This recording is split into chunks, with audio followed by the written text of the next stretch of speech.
Welcome to Shades of Us. I'm your host, Daryl Brown. This past season, we had the pleasure of meeting many inspiring individuals from many different backgrounds. They were just a few types of inspirational stories you'll see here on the show, which highlights our diverse perspectives and how they shape us. These are the Shades of Us.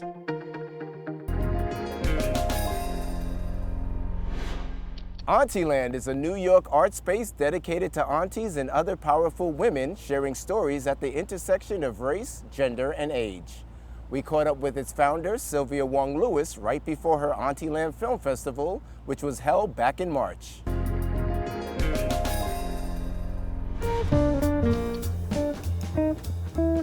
I just wanted to let people know that there's a lot of life after 50 years old and that you can still do so much. My name is Sylvia Wong Lewis. I'm the owner and manager of a media platform called Narrative Network. The Narrative Network has been around for 15 years, and it started as my retirement project about storytelling. And so really started as a blog. Narrative Network is now in the process of producing a film festival called Auntyland Film Festival.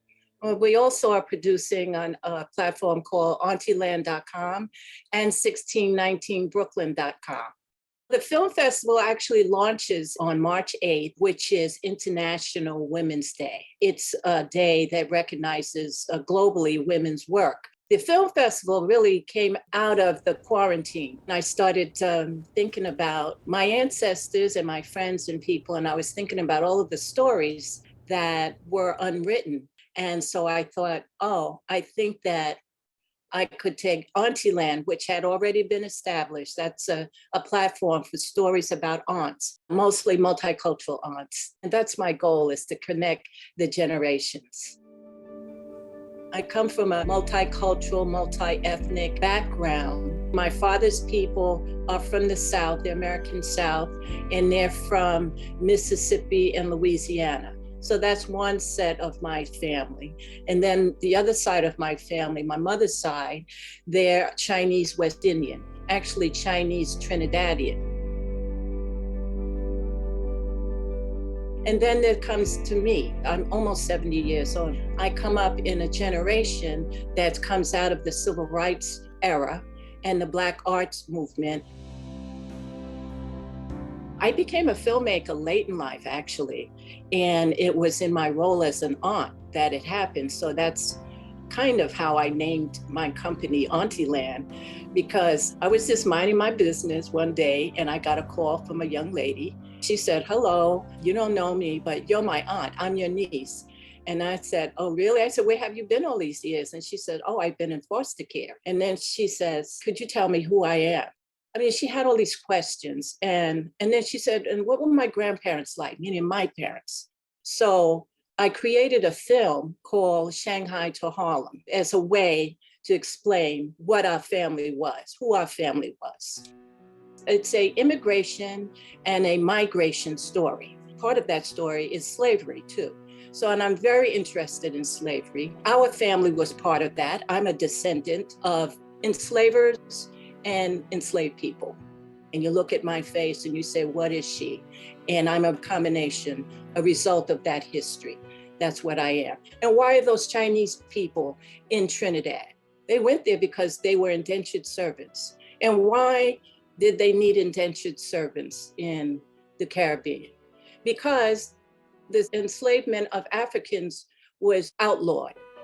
I'm telling world history stories, but also sharing our family. My grandfather and my grandmother, who I talk about in my film, they came to New York in 1919 during the Harlem Renaissance. When you talk about Shades of Us, African-American people, we're like the most successful Black people in the world in a lot of ways because of what we went through and what we have triumphed and what we have achieved. I am a BIPOC person, Black, Indigenous, person of color. The world needs our stories. And why do they need our stories? Because they don't really know our stories. A lot of times other people are telling our stories, and they're telling a very narrow narrative about us, about our story, about our history, about our experience. In the white male patriarchal structure has control over a lot of our lives. That's why I welcome men of color, Black men, African American men, Latin men, to tell their stories, to share their stories with Auntie Land, because we can just look at the news every day and see that it's a different life for a male of color from childhood to adulthood. I think it's incumbent upon all of us to share our stories with our families and friends. And I mean about everything. And I'm so excited that the digital landscape allows for that. I do like people to understand that Lower Manhattan was the original Harlem of New York, because this is where we started. This whole area of Tribeca was really the Black community. It was called the Land of Blacks. And I did a lot of genealogy work, and I would say, when I think about my parents' legacy and my grandparents' legacy, all we have are their stories and their pictures and their documents and things like that. Right now, I'm in the middle of archiving, pulling together my husband's archives for a museum. And that's what they look at. They look in your archives at your legacy. When I was growing up, children were seen and not heard. We could have all the thoughts we wanted to have, but we really weren't free to just express ourselves. So I'm feeling very optimistic that young people are telling more stories and sharing more stories about their lives. And they're really teaching us a lot, and we have a lot to learn.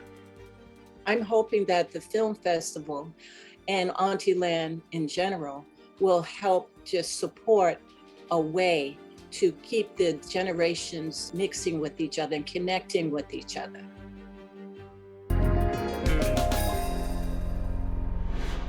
Here's a New York man who was just a kid when tragedy struck. A gun accident changed his life forever, confining him to a wheelchair.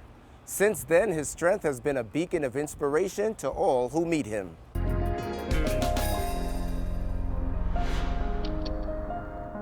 I feel like whether you have a disability or not, everybody's faced with challenges. And I feel like my book is a resource to help people get past some of these situations.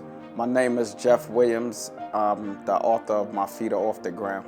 I have a son that I had when I was 30 years old, and my son is proud of me, and I wanted to leave my story for him.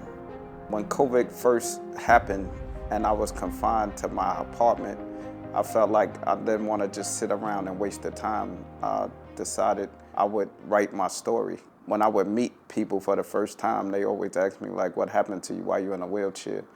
And when I would tell them in the background on the fact that I was accidentally shot when I was 13 years old, it sparked something in them that I started to notice, like, I'm really inspiring people, I'm motivating people with my life, with my story.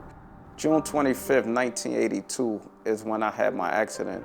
Growing up in the South Bronx at the time, I went to school that morning, and one of my friends who didn't go to the school, he called me and said that he wanted me to come to his house so we could ride some bikes. So after school, my brother and I went to his apartment on 165th and Nelson Avenue. And when we got to the apartment to go pick the bikes up, then he went to the back room and he came back with a gun, and he was showing me the gun. And I felt like the gun wasn't real. In that split second, I just heard a loud boom, and I saw the fire. So the bullet went down on an angle and hit a nerve on my spine. So immediately I felt my legs got numb, so I started tapping my legs. When I first heard that I was gonna be paralyzed, I really didn't even understand the degree or the dynamics of what that entailed. I was like broke in so many pieces where I couldn't even cry, I couldn't even, like, I really didn't even know what to do with that information. I remember my mother saying to me, like, look, you know, you can't sit here and cry every day. You gotta make a decision. If you're gonna be in this wheelchair, then treat it like a Rolls Royce and make the best of it. And don't let no doctor tell you what you can't do, because the doctor pretty much told me, like, I wouldn't sit up no more, I wouldn't walk again, things like that. My mother convinced me that, you know, no matter what my situation was, I could still be great. and I believed her.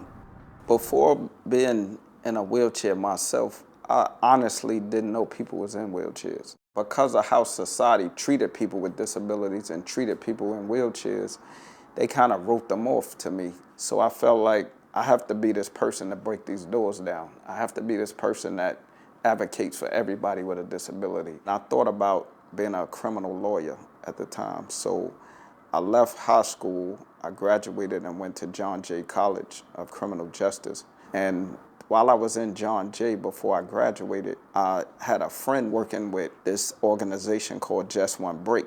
And they was basically the bridge between someone with a disability and the corporate world. I actually interviewed for a position as a paralegal.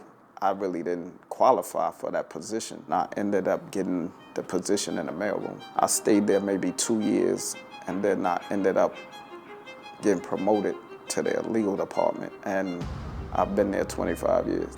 In June 2019, I thought about making a pair of sneakers because I was actually thinking I want something that represents walking. I ended up contacting this company in Italy, and I wrote them a letter because they had a sneaker company and told them my story, and I asked them, could I design a pair of sneakers? My middle name is Lorenzo, so I took the J off Jeff, and I called my brother, and he was like, no, name him J Lorenzo. So I digitally made the sneakers, the color schemes and things like that. When I got the box, I named the box My Feet Are Off the Ground. Inside each one of my sneakers is a motivational quote, and one of the quotes that I have in the sneaker is, when you think about giving up, remember why you started. Now, to make the sneakers more accessible for people that can't really use their hands with maybe Velcro straps and things like that. I also make J Lorenzo apparel, like hoodies and sweatpants and sweatsuits. I made a hoodie, and then the one that I made for myself, I turned the O into a wheelchair. And I had a wheelchair on the top of the hood. And everybody's like, I want that one. My clothing line is for everybody. And even though I have a disability, I don't want to ever exclude the able-bodied community. I want to connect with somebody and leave like a footprint on their life. This is something Jeff helped me do. This is something that we did together, we built together. I've been visible on social media and through my Instagram pages and stuff like that. I think it indirectly just motivates people. Seeing that I have a smile on my face in a wheelchair, and just seeing the movement of somebody who they thought couldn't do all these things, navigate the world and don't let nothing stop me. I mean, I get in my car and I have somebody from 8 to 80 standing there staring at me like, I don't mean to stare at you, but I'm just fascinated. Like, how do you drive? The way I drive my cars, I have custom hand control device. So next to the steering wheel, there's this device that's like right next to it where you push it for the brake and you pull it down for the gas. Drive with my hands and not my feet. I tell people all the time, you know, sometimes you gotta look in the mirror and just be satisfied with who you are as you are. Because anybody that can't accept you for who you are as you are, if you don't accept my wheelchair, you don't accept me.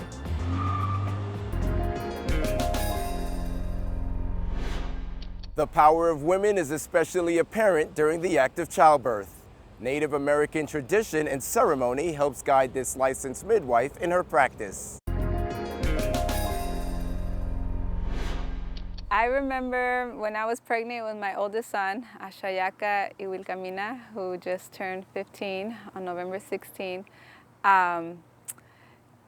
being in a teepee ceremony, peyote ceremony, and it was like praying with the medicine, with the fire, and being pregnant, all like aligned, and it just had the thought crossed my mind for the first time to become a midwife. My name is Tekari Matisit, and I'm a home birth midwife. I'm licensed in the states of New York and New Jersey. My parents were Maria and Avelino Vasquez. They both now live in the spirit world. The name they chose for me at birth was Jessica Vasquez. I was born and raised in California. Our family's from Mexico. We're Mexica, Huirarica, grew up Chicana, and when I moved to the East Coast, for my master's degree, I was given another name, which was Yausihuatzin, and in Nahuatl that means Sacred Warrior Woman. So I had that name for about 11 years.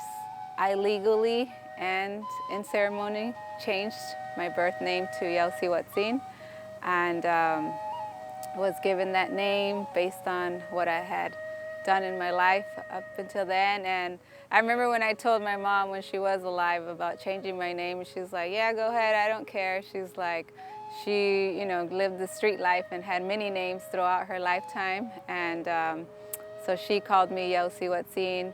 Till this day, a lot of people still call me that.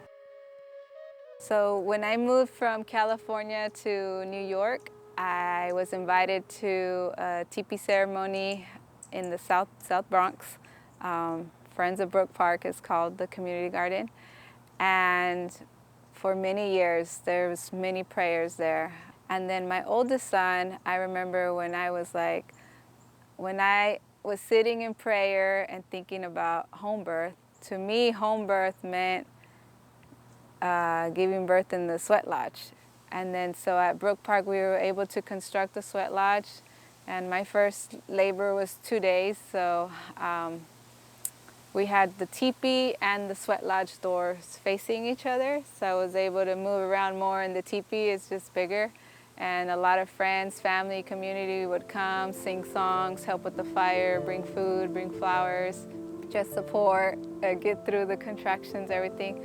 And then the last 9 hours, I remember being in the sweat lodge. And so I was known out here for giving birth at Brook Park, where the teepee was. And for about 20-something years, we had many prayers there. And there's many teachings from there that help us with our path. For me as a midwife, but really as a mother. Like that's where I've learned to be a mom, because I didn't have my mom or dad raising me. When they were alive, then she went into, she left, so we were picked up and were warded to the courts in foster care. So I have learned in the teepee ceremonies, peyote ceremonies, sweat lodge, like community, how to be a mom, how to be a sister, and now better midwives. And I've been licensed now as a home birth midwife for 2 years and trying every day to really honor birth as ceremony. I mean, every day I try to honor life as ceremony, and then so it makes birth as ceremony just, flow that way. And then depending on the mother, the pregnant person, the life giver, and her family, her traditions, her background, is how midwifery it's balanced with Western or traditional indigenous practices, because I'm always like, it's your body, it's your birth, and I'm happy to share my culture, my traditions, but it's not for everyone. And so it's nice when other mothers bring in their culture. I'm pretty sure every family can trace back in their own lineage somebody having given birth at home, because hospitals are only a few hundred years old. I'm thankful to my professors, my preceptors, Western midwifery, for what I learned, and I needed that. But there's so much more to midwifery, is what I've learned from traditional parteras and midwives outside of the U.S. The midwives that I meet, the parteras I meet that are connected to ceremony, to the sweat lodge. Like there's a book by Patricia Gonzalez called Red Medicine, and she says, a midwife is not a midwife without a sweat lodge. And to me, that makes sense. To my birth worker friends who walk the red road, that makes sense. After my divorce, I decided to change my name. I wanted a whole new beginning, and Yausihuatzin was given part by my ex-husband, so I felt that was my divorce to let go. And I chose the name Tecarima Tisit. So Tecarima in Wirarica means Mother Rain, and Tisit is a midwife, a person who serves people. It's common amongst indigenous communities to have different names throughout your lifetime. And I love it because it's a way of like, you're not attached to something, and there's different phases in our life, and so you earn different names, or you can choose different names, or there's names that with your birth the exact time you were born and the gender, it's connected to the stars. The Karima, Mother Rain, I really love, and I don't feel like I will change it again, but you never know. And so yeah, everyone just calls me T. My community really is anyone who's connected to the Red Road. And what I've learned too is like a lot of, yes, I love my people from Mexico, indigenous people here from Turtle Islands, Central South America, but also a lot of my relatives are married to non-indigenous peoples. And so that's also my community. And I've learned like we're all indigenous to somewhere. And when you're really connected to medicinal plants, to the elements of life, you understand that. And like all those prejudice remarks and hate and racism like goes out the window. So my community, if we look at people in a teepee or in a sweat lodge sometimes, you'll see all four colors of humankind, mankind in there. I learned at a young age that sometimes your community, your family, is not necessarily blood related. Like I've had more community family members be there for me than actual blood relatives. And that I learned about love and respect on the Red Roads.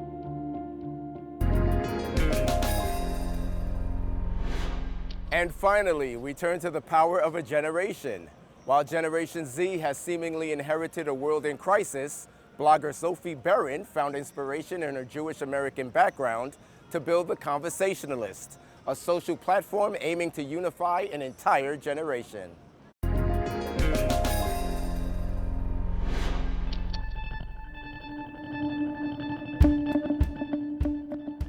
I am a unifier. I feel like I was put on this earth to bring people together across differences through conversation. My name is Sophie Beran, and I'm the founder and CEO of The Conversationalist. I'm constantly finding new ways to travel to different locations, different college campuses, and amplify Gen Z voices outside of New York City. So much of why I wanted to start these conversations really connects back to my upbringing. Growing up in Wichita as the only Jewish kid was challenging. My family had very strong Jewish values, and I felt like I identified as a Jewish person, but I didn't have any role models to look to, and I didn't have any people to really sort through my identity with. I felt like I was alone in that journey outside of my siblings. Having to miss the football games on Friday nights to go have a Shabbat dinner with my family, in the moment I resented that part of myself, but now I realize that that was the biggest piece of my identity, that as soon as I started leaning into it, it would make me live my most authentic life to help me make an impact in the world. Eventually, I was ready to leave the Midwest for college, and I followed the yellow brick road to the University of Pennsylvania. I immediately gravitated towards all of the other Jewish students on campus. I was joining every Jewish club and felt like I belonged. I had a realization that every single person on my campus only wanted to surround themselves with people who were like them. During the heated presidential election of 2016, everyone on my campus felt incredibly polarizing. There was no space on campus to talk about the issues that mattered ahead of the election. There was a moment where I was sitting in a finance class. It was the night before the election, and my teacher decided to tell our entire class who we needed to vote for. He essentially shared that if we did not vote for this candidate, we would be doing a disservice to our country. And there was something within me that ignited when this was happening. And for the first time, I felt like I had the agency to use my voice.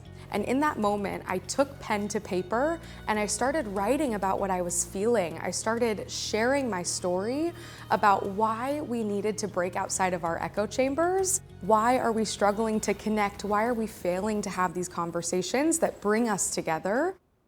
What is so beautiful about Gen Z is that we have so many ways to have conversations that we have also done that at The Conversationalist to meet Gen Z where they are.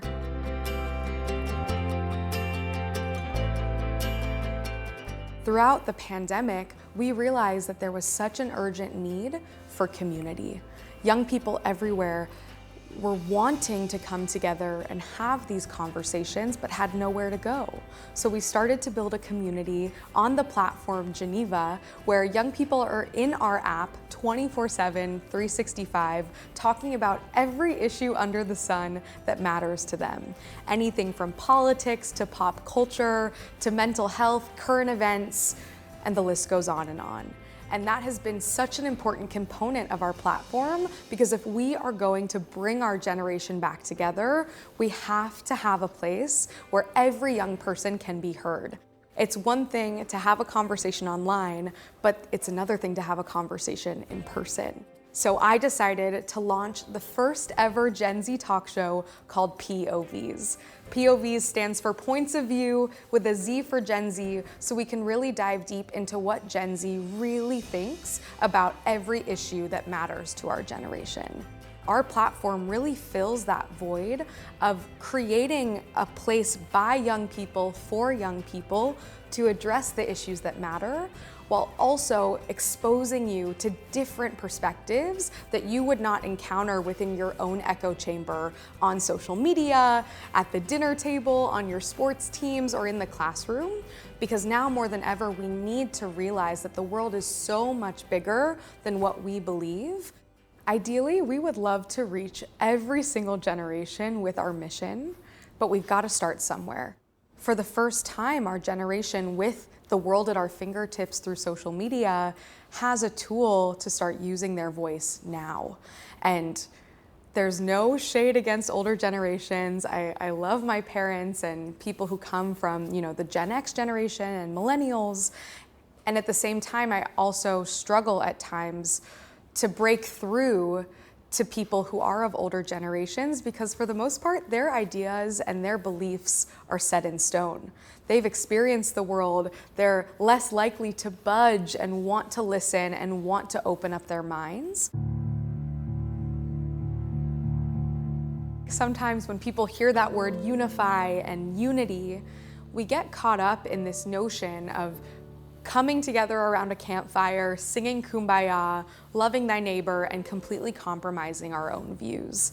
And I'm setting out on this journey to unify the world, to help other people understand that unifying is more about coming closer together with people who think differently than we do. I think right now, the state of our world today, with anti-Semitism rising, as a religious group that takes up 2% of our population, but yet is the recipient of over 60% of hate crimes in our country. I think there's something so scary about putting myself out there in this way as a Jewish woman. But at the same time, I feel like I'm doing my part to make the world a better place. A huge pillar of Judaism is something that we call tikkun olam, which means repairing the world. And in my own way, I think being able to bring people back to the same table that have been so divided is my own way of repairing the world.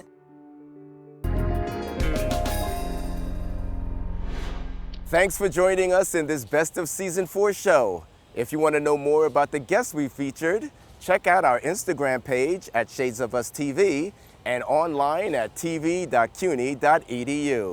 I'm Darryl Brown. See you next season on Shades of Us.